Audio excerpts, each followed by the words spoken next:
Well, hello everybody. Welcome back to Four Lights Wellness. My name is Omid, and in this video, I've got two Swiss balls out again.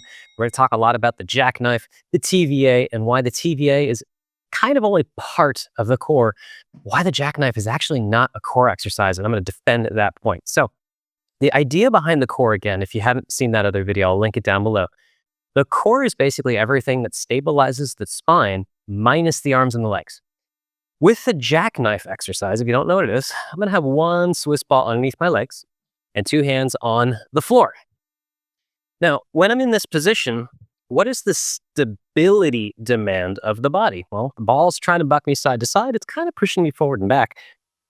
But my arms aren't really moving. This ground is super stable, and it's not demanding a lot of stabilization, a lot of reflexivity. What's happening then, because the upper spine is stable with the ground, we call that a closed chained exercise. As I start to bring my legs in towards me, this is actually a hip flexion driven exercise. This is not going to tuck my pelvis underneath as much as I want it to. If I do, I'm going into a massive amount of lumbar flexion, but again, this is not a very unstable position. This is not going to work your core. It'll only maybe work the transverse abdominis.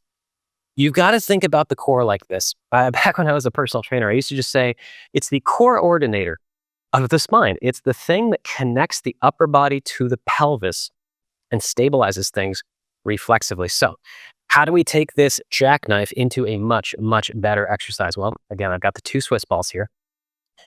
Please try this on carpet, not hardwood, because if you fall, it'll hurt. The chances are you will probably fall. I got my upper body on a stability ball instead of the floor.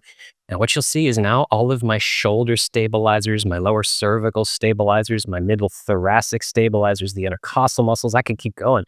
All of those have to be on.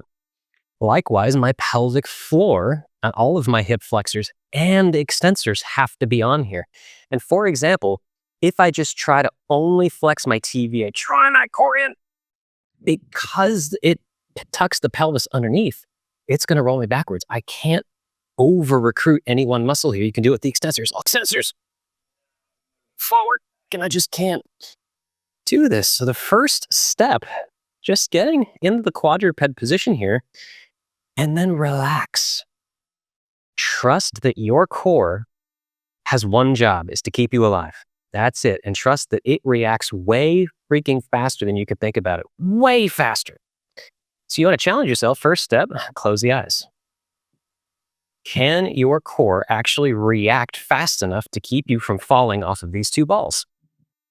And if that's not too difficult, you can look around. You can try to move the head up and around into different shapes. You'll see my spine is moving. That's the whole point. You don't want to rigidize or fixate the spine. You just want to have it react to things and looking around and just enjoying your life, trusting your body is going to take care of you no matter what. But if you want that jackknife, here we go. I'm going to grab this ball a little tighter. I'm just going to breathe.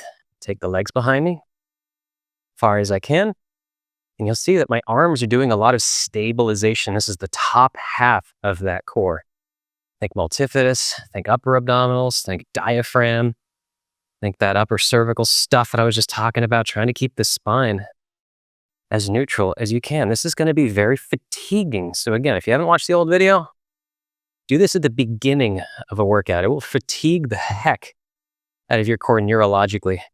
You want to put the easier exercises after this, especially if there's not a lot of weight on the stuff.